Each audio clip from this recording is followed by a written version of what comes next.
Welcome to one of the 5 parts of our special series on technology in AP.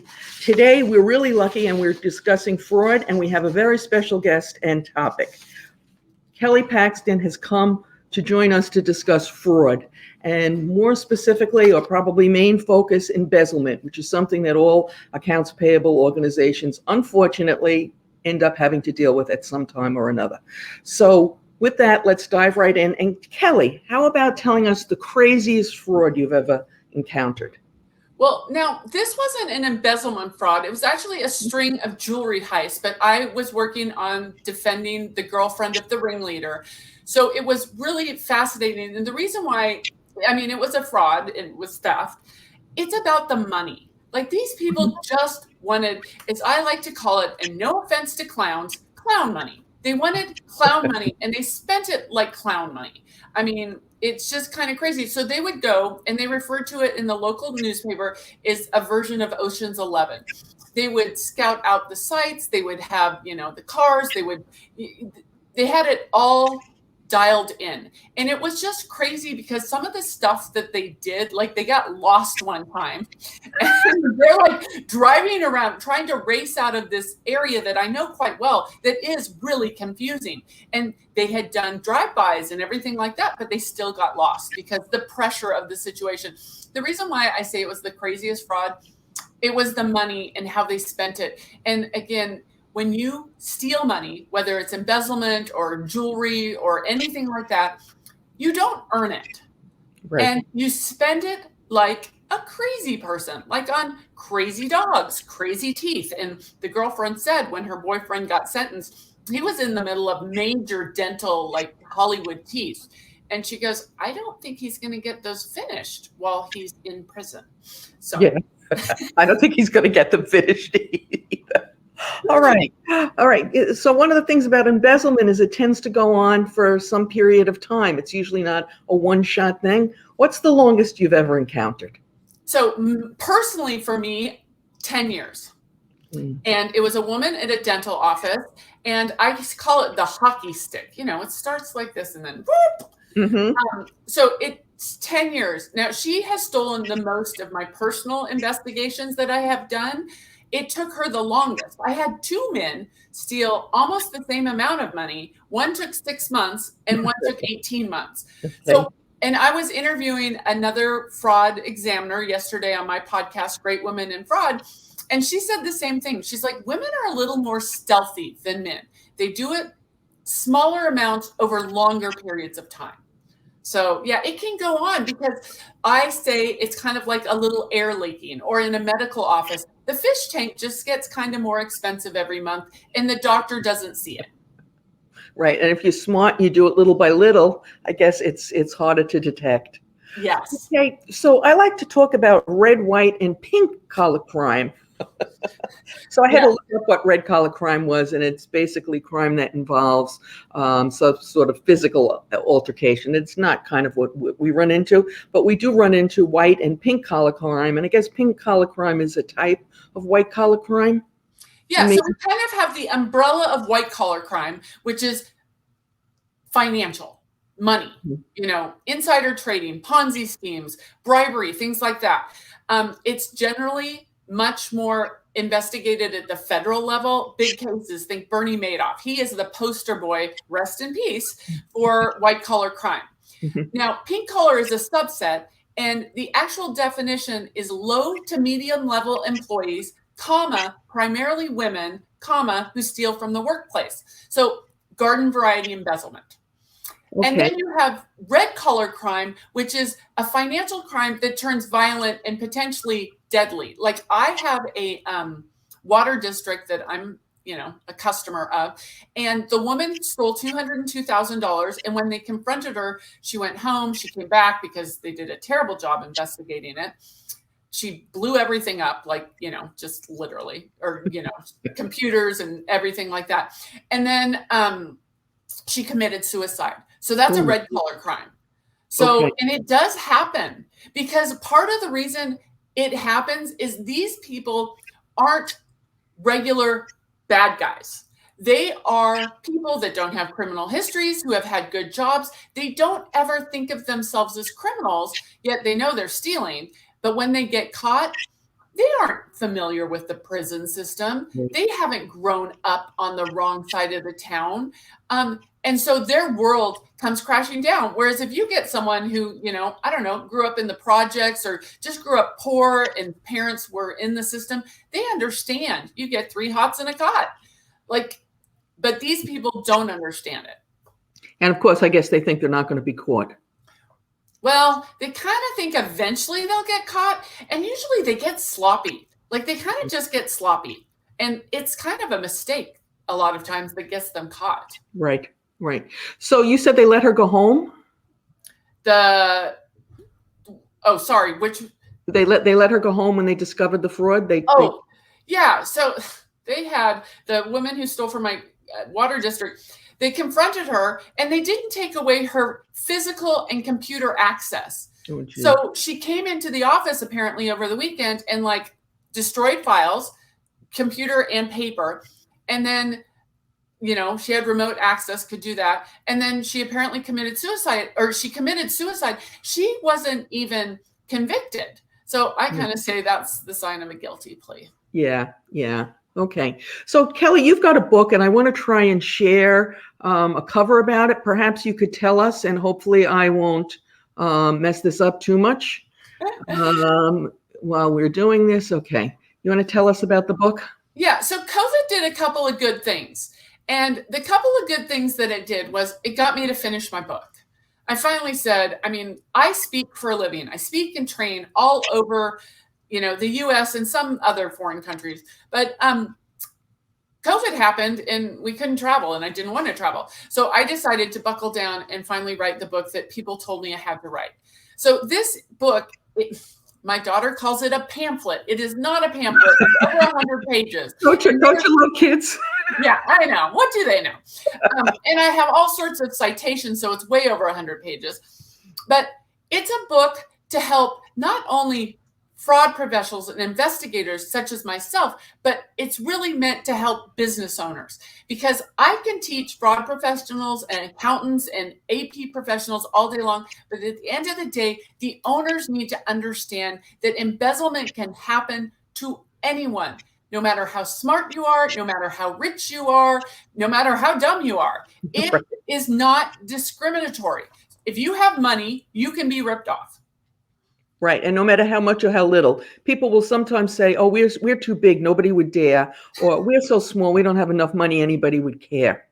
So, hey guys, if you're interested in Kelly's book, there is a link that you can click on in the notes below, and you can get it from Amazon. I have it, and I tell you, I have a good chuckle sometimes when I read it. Although I'm guessing that's not why you put it together, not to give me a good laugh.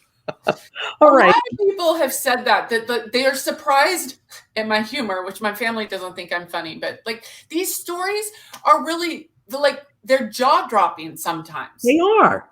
They are. Sometimes it's like, how could they do that? But they did, and they got away with it. Okay.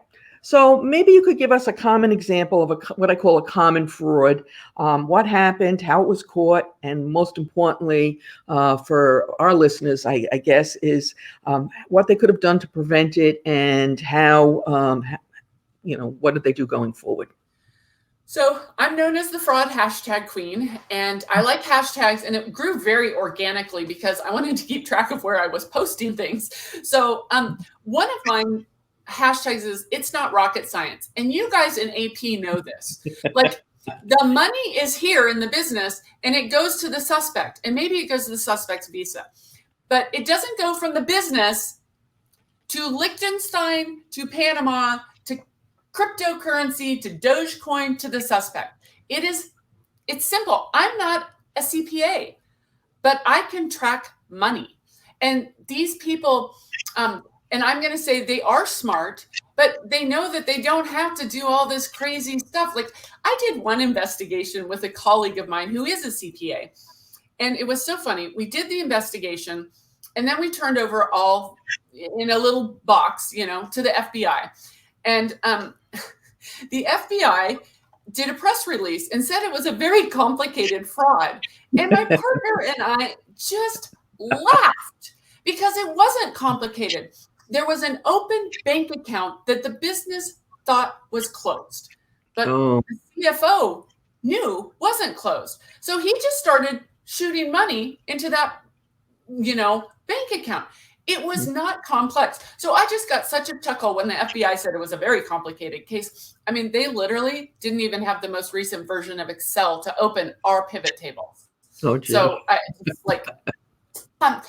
they aren't hard cases. So if that's going to scare off a victim, don't. That's it. I have another friend whose brother, the family business got ripped off. And this is a good example. The office manager went to Costco one day and she came back because they filled up the break room. And my friend saw that she had thrown 2 pairs of Kirkland jeans. So you're talking $25. And she confronted her and she's like, oh, so sorry. And my friend went to her brother, who was the president, and said, we need to fire Faye. And he's like, oh my God, you are so ridiculous. Like, she'll pay it back. Okay, fast forward 2 years or whatever. Faye has stolen $500,000 due to her raging gambling issue. Now, I don't think Thanksgiving was very comfortable between my friend and her brother that year because she had told her brother, fire her. And he was kind of like, no, you're being ridiculous. I'll just take it out of her paycheck. She saw that they weren't paying attention. Right. And I never want to victim shame. And actually, I got caught victim shaming the other day, which my apologies. It's your money. As the business owner, it is your money. And at the end of the day, you work for your money to provide for your family. And unfortunately, you have to be responsible. And you can't just, sub that out because you are responsible. You're responsible for your bills, for your employees. I get a lot of victims that I hear them and they run the business through their head. Oh, God. For example, they're like, I sold 1 million widgets. I net $10 a widget. Therefore, I have $10 million in the bank. And I can make a $10,000 bank statement look like 10 million. It's not hard. Again, it's not rocket science. And Right. I can't tell you how many cases, because I follow cases all over the country. They're like, she or he falsified bank statements all day long. So with your $500,000 loss, how did they find it? In that case, I believe the bank notified them that there was a problem. Yeah. So they didn't. And I went to the president of the company who I grew up with. And I was like, I want to take a look. Well, he wouldn't let me look. He's like, oh, it was very, very complicated. I know it wasn't complicated. I know he was embarrassed. He had shame. And he didn't want to admit that, he didn't have controls. Right. And he wasn't checking. I mean, the guy was making bank. And this is another great example. I know of a guy who I grew up with tangentially. He got ripped off $250,000. And he posted about it on Facebook. And my uncle, rest his soul, who's never made $250,000 a year in his life, posts, hey, Jack, how could you be so stupid to let $250,000 walk out the door? Well, I reach out to this guy, Jack, and I was like, okay, that needs to stop. He never made that kind of money in his lifetime. Right. It is a very successful multi-million-dollar business where $250,000 wasn't really on the radar because it was also in small little chunks. Mm-hmm. And he was busy doing the big picture stuff. So I don't like to victim shame, but at the end of the day, it is your business and you work for money. You need to keep track of the money. Right. Okay. All righty. So can I ask you, before we go on with some more examples, what inspired you to write the book? Everyone knows the term white collar crime. And no one knows the term pink collar crime, but I am on a mission. And, the title of the book is Embezzlement, How to Prevent, Detect, and Investigate Pink Collar Crime. I couldn't do pink collar crime because of Amazon and search engine optimization. So I had to do it that way. But the new world we live in. yeah, I know. I wanted to do, yeah. So I call it Kevin Bacon's 2 degrees of separation. Everyone knows someone or has been themselves a victim of embezzlement. And it's the relatable crime. We don't relate to Bernie Madoff. I just read the new book about Bernie Madoff, and people didn't even feel sorry for his victims, which was wrong. Like some of his victims, yeah, don't feel sorry for it. But other ones, their lives were ruined and suicides happened because he took all their money. Right. But we don't relate to Wall Street. We don't relate to the Enron type crimes. No. We relate to our child's soccer or PTA or our water district or our municipality that gets ripped off by a person that looks like you or me. We relate to that because they live in our neighborhood. Bernie Madoff didn't live with us. He flew private. He had houses all over the world, you know.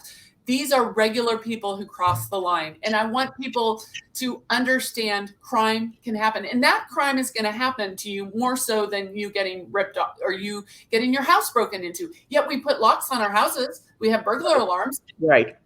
So can you talk a little bit about the fact that, which I know I was under the misconception until I met you, that pink collar crime meant crime committed by women when that's not what it means? Well, women are just really excellent at it. They excel at it. But 90%, according to the Bureau of Labor Statistics, 90% of all accounts payable or bookkeepers are female. Yes. So hashtag, it's position, not gender. Women are in these positions. And the other hashtag, which, you know, if we take nothing from this, never underestimate a woman. Yeah. Are you listening, guys? My dad got ripped off by his secretary / admin / office manager. And it wasn't very much money. It was just a little bit of credit card stuff. Not, you know, nothing horrific. But he's like, you know, I always knew she was smart. And I was like, you think, Dad? Like, she knew he wouldn't pay attention to certain stuff. And she took advantage of that. Well, that's what I always say is your employees know where the weaknesses are in your internal controls, and they are in the best position to take advantage of that. And a few do. And a few do. Know where every dime that comes in and every dime that goes out, because like that is their job. Your job as the business owner is to grow your business and to do the, 50,000 foot level. They're down on the ground. They are boots on the ground, and they know. They know, and they know exactly how to manipulate it. Okay. So do you have some more stories or examples for us? So one of the other things is these suspects are generally very well liked. I have only had one victim who said, I never liked her, therefore I never gave her access to my checkbook. And I said, well, that's funny because she stole $450,000 from you. And he's like, how? I mean, he literally didn't know how. And I said, your Visa machine. Now, this is a control that has been fixed, but she could refund to any Visa. And he had a vineyard and a wine tasting room. And he looks at me, he's a doctor, so this is a side business. He looks at me just wide-eyed. He's like, so how do you steal with a Visa machine? I said, you refund. And he goes, well, this is what happens. People come to my vineyard. They go into my tasting room. They try the wine. And if they like it, they buy it. They don't buy it, try it, and then I refund them if they don't like it. And I said, but that's how she did it. He goes, there should have never been a refund ever. And back to a little bit of the victim shaming. I'm like, you never looked at your Visa machine. Look at your statement. Money going in. Yeah. He just saw money coming from the Visa account. He didn't see money not making it from the Visa account. And she would send it to various credit cards of hers, and she had a heyday. I bet you she did. Again, there was a weakness, and if he just looked at the statements. And he even paid for an extra service through the bank that was like this, I don't even remember what they called it, but he paid extra as a percentage of sales for monitoring. And I personally, he should have gone after the bank just for the monitoring. Just get your monitoring feedback. So that's the other thing that I like to say is we're all about artificial intelligence. It's going to save the world. Well, if you don't open your bank statements, all the AI in the world is not going to help you. Right. And you know this, you work with, hundreds, if not millions of transactions. And there's AI can give you some of the needles in the haystacks, but you have to look at the needles. So can we talk about, it's a little off topic, but we've had some conversations about it offline, and the way you bring it up now, it's a good point, is this bit about signing checks and how people think that signing checks is a control. And, it's like, signing checks, first of all, if the person doesn't look at the backup and they just sign whatever's put in front of them, it's worthless. And of course, we all know the banks don't check. Okay, so I don't know, Mary, do you have any attorneys on your podcast? Because I'm going deep here. Go deep. So I see this article on LinkedIn, and it's a thing about an attorney. Actually, she was in Canada, and she's like, you have to have double signatures. And I had this moment where I was like, am I missing something? Like, what am I missing here? And Nothing. So I literally cut and paste it. I sent it to Mary, and I'm like, am I missing something? And we have this back and forth. Okay, first off, attorneys are more expensive than you and I combined. And to have an attorney put out in the universe that you need to have 2 signatures and it will stop embezzlement, right. Like, I sent it to another fraud examiner. It was like I had this brain blip, like, who says that? And to think they're like a business, mentor to actually say something like that. So yeah, now the number one way people steal is forged or unauthorized checks. Right. But right. So you can forge 2 signatures. I mean, right. Come on. Right. I was doing some consulting work for a company, and they were putting 2 signatures on checks, and they were putting the backup on. And so the controller, I think it was, came to me and he said, what do you think if instead of wasting all that time about putting the backup on, so that we just stop doing that? Because that's way, and then just have the person sign. And I said, well, is that second signer looking at the backup? No. I said, well, then, you're wasting time. Either put it on and let the person look, or if they're not going to look, then, just let, the guy who sweeps the floors sign your checks. I mean, what are you doing here, guys? So. Yeah. I saw that, and I just, my head exploded, because businesses, they rely on legal counsel for good legal counsel. Yeah. And to see that, I just was like, I was horrified. I mean, it is the number one way that people embezzle is forged or unauthorized checks. But now there's a woman, her name is Amy Wilson. She's out in, the whole universe. And she stole, I think, $350,000. And I've talked to her. She's great. She's one of my felon friends. And she's reformed and everything like that. And she said she worked for 2 brothers. The younger brother was like the president, and the older brother was the CEO. She's like, I could forge the younger brother's signature all day long. She's like, never once did I try to do the older brother's because his signature was so crazy. So now this is another thing about women and men. Now, okay, sorry to my children here. If I needed one of my children to forge a document, my daughter's forging it, because my son can't forge. He couldn't forge to save his soul. Yeah. Women are better at that. We have nicer handwriting. To the gender, it's just more in our wheelhouse. Right. I remember once my girlfriend came into the room, and her son, who was in the 8th grade, was practicing her signature. She said, I don't know what he was going to do, but this was not good. Okay, the statute of limitations has passed, and my dad has passed, and my mom has passed. But my dad wanted to surprise me when I was moving home to buy a car. And now I paid for the car, but it was a special deal, and he thought he needed to get it.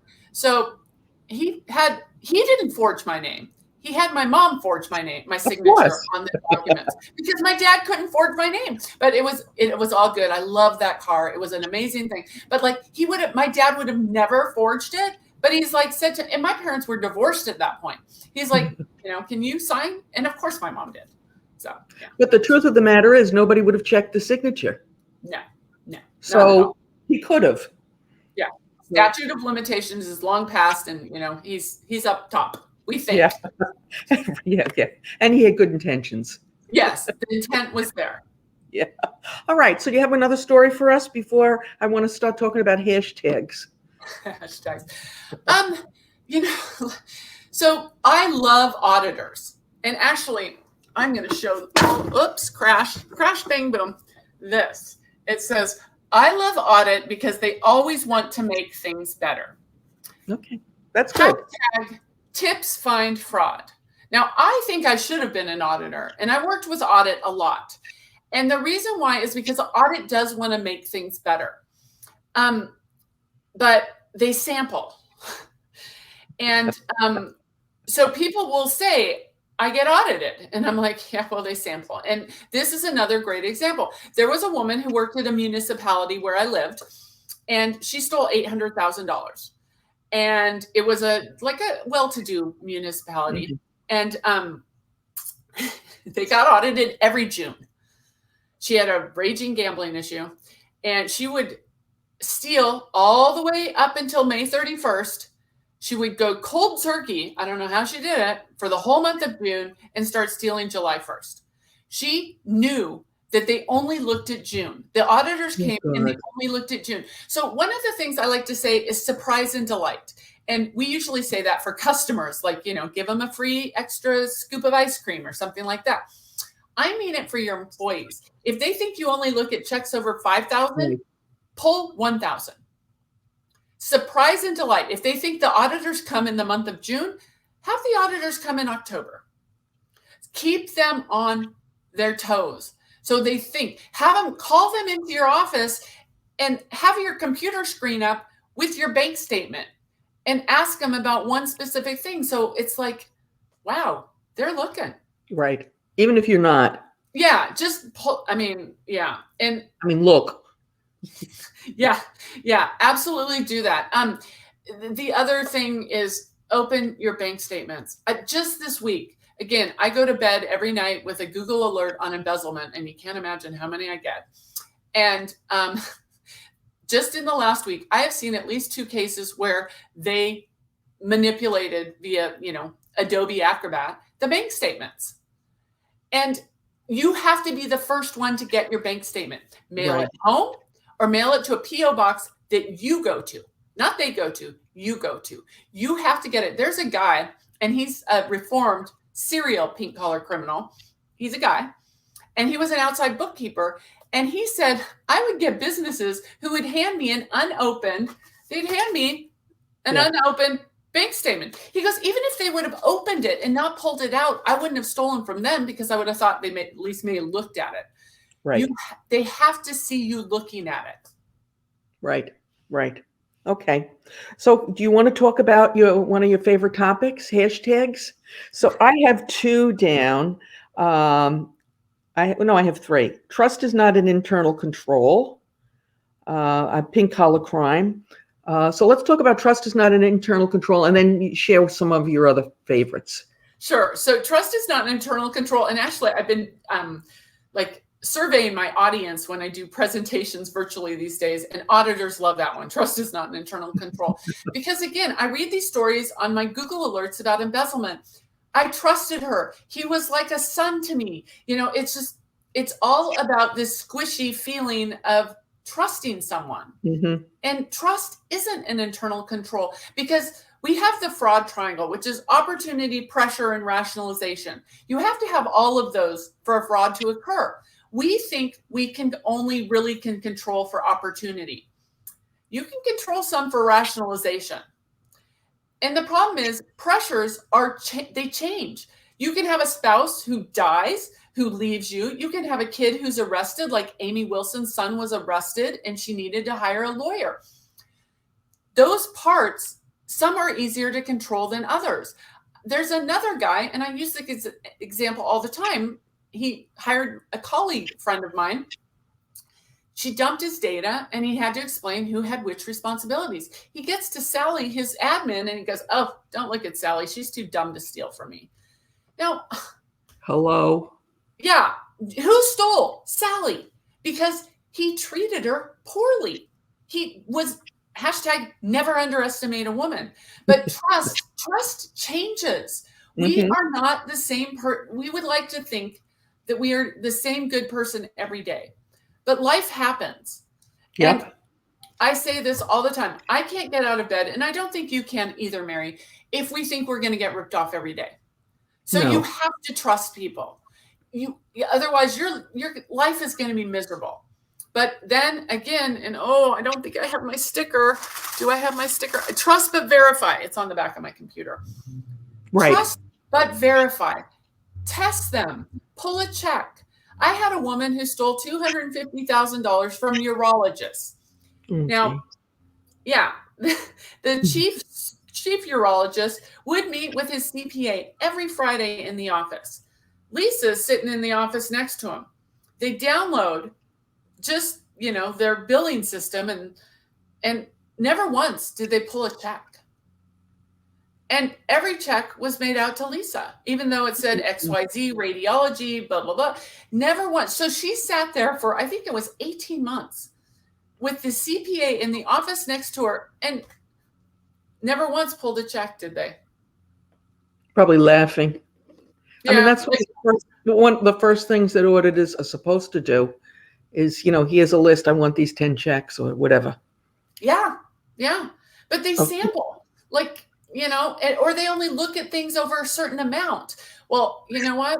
I can make $100,000 with checks of $250. Yep. So they might be looking for the $100,000 expenditure. They're not looking at, $4,250. Right. Right.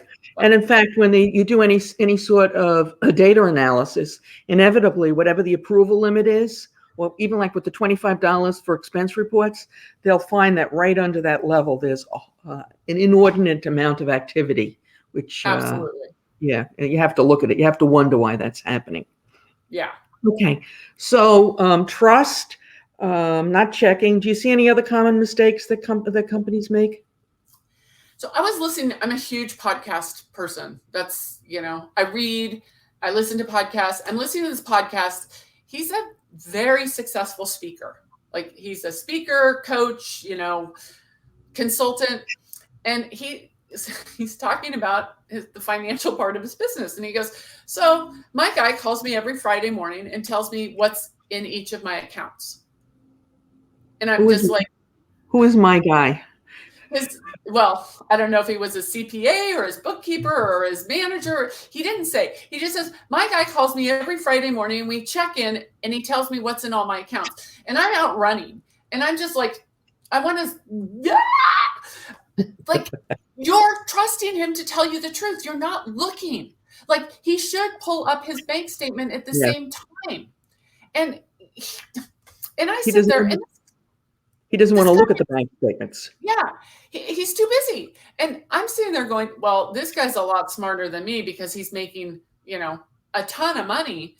But I don't have that much money, so I'm not going to get stolen from. I'm tempted to reach out to him. Oh, and I did this other thing. Oh, my God. It was so fun. Well, it wasn't funny.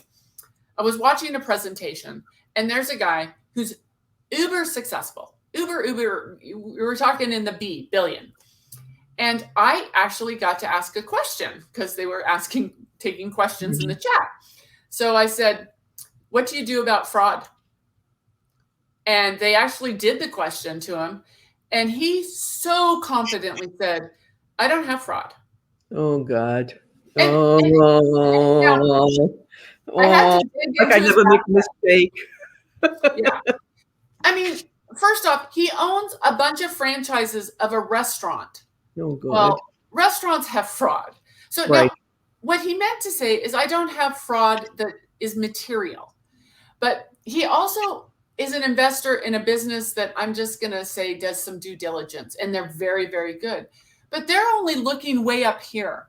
So even that restaurant franchises that he owns that makes millions of dollars a year, there is fraud. So for someone to say, I have no fraud, I just wanted to scream. And then funny thing is, I reached out to him on LinkedIn and said, hey, I saw you on XYZ webinar. He's never connected. Because I think he's like, oh God, that's the woman who asked me about fraud. I'm going to delete her. Yeah. All right. Before we talk about fraud therapists, I would just like to take a quick moment to invite listeners to subscribe, and if you're watching on YouTube, to ring that bell right on the top. Kelly, so I was really interested when I looked through your book and I saw you mentioned a fraud therapist. So perhaps you could tell us a little bit about what that is. So my career started in finance, and then I became law enforcement, and now I'm a certified fraud examiner, private investigator, and speaker and trainer. And I think my next iteration is a fraud therapist. I probably should go and become a licensed clinical social worker, because I just had this it was last week. A friend had a friend who was in the newspaper for stealing $23,000. So my friend called me and she's devastated. So hashtag embezzlement hurts. My friend has helped her out financially over the years, knows that there have been challenges, and yet has been incredibly generous to her. And for her to see this in the paper that her friend stole money from a nonprofit, it devastated her on so many levels. She's like, I've trusted her. She stays at my house. Like, I've lent her money. She's always paid it back. She's like, I don't know if I want to stay and be friends with her. Like, and then 2 days later, I get a guy, he sends me an email. Hey, I found you on some podcast. I need to talk to you. And he's in the legal profession, let's just say. So we make an appointment. He calls me up and he says, I am just devastated. I knew, and it's his ex-partner, like business partner, since he was a teenager. And he has stole hundreds of thousands of dollars from me. And I don't understand how I missed it, how I didn't see it, so being the fraud therapist, and I'm cheaper than a lawyer. So if you're paying by the hour or the 6-minute increment, I'm going to be cheaper than you crying on your attorney who tells you, well, you should have double signed your checks. I'm like, being a fraud therapist is helping people move forward. And the first thing I will tell a business owner is get back to work. You need to get back to what you do best. And whether it's making widgets or selling your time or whatever it is, you need to do that, because you can't be distracted in your zone of genius. And, we're not free. Like, sorry, we're not free. I have a really hard time charging people when they've been ripped off. Lawyers don't have a hard time charging people when they've been ripped off. So, they don't. But I want a brain surgeon who got ripped off by his office manager drilling into my head when they're distracted. No. You need to get back to doing it. And it's my weird sense of humor. And they're like, this guy who's in the legal profession, he goes, I hate numbers. And he goes, and I get a spreadsheet. And he goes, 8 hours later, I realize I've wasted the whole day. And I'm like, you bill out at X $100 per hour. You just wasted $4,000, dude. Right. Like, and it's not your smart thing. Like, I truly think any business owner could put together an embezzlement case, because like I said, it's not rocket science. It's money in the business and it goes here, and you just track checks or whatever. You could trace your money. And you should do it. I can do it a lot quicker than you. And time is money. Time is money. And people need to understand that time is money. The other thing is, like, unfortunately, this is the terrible part. Like, I need a happy career. No, I have a ton of fun. But I do need a happy career. At the end of all of these experiences with a victim, they are so wrecked by the judicial and the law enforcement system because they think it's CSI embezzlement and it's going to be solved in a year. I have a client right now who is going on year 3 for her woman who stole $500,000. Now the case itself isn't complicated. It's very straightforward, but there's been a divorce because she's trying to hide assets, blah, blah, blah. 3 years. It's 3 years of your life that you will never get back. There's a guy in Las Vegas who said he had to work an extra 3 years to make up the money that this woman stole from him. He was an electrician, owned an electric company. He asked the judge, he goes, she needs to get at least as many extra years that I have to work to retire. And it was 3 in his mind. You won't get the time back. Money's replaceable. Sell more widgets, sell more time. But I have to tell people, like, this happens to lots of people. And there's the secret society. So I'll be at a party and someone will hear what I do and they'll come up, oh, that happened to me too. And then someone else will hear. It's like they're embarrassed, but now they realize, oh, I'm not the only one. So that's the whole point of pink collar crime is not to normalize it, but to make people, I mean, in the past, people didn't come forward and report rapes and sexual assaults because it was embarrassing. I'm trying to normalize that embezzlement happens. Yep, unfortunately, and it happens to everyone. Okay, Kelly, just again, reminder to those listening, there's a link below where you can buy Kelly's book on Amazon. And by the way, if you enjoyed this conversation with Kelly, you may also enjoy episode 62, which also shares Kelly sharing her considerable experience. On YouTube, a link will appear momentarily to the left. A thumbs up or comment is always appreciated. Thank you so much, Mary, for helping me spread the word because the word needs to be spread.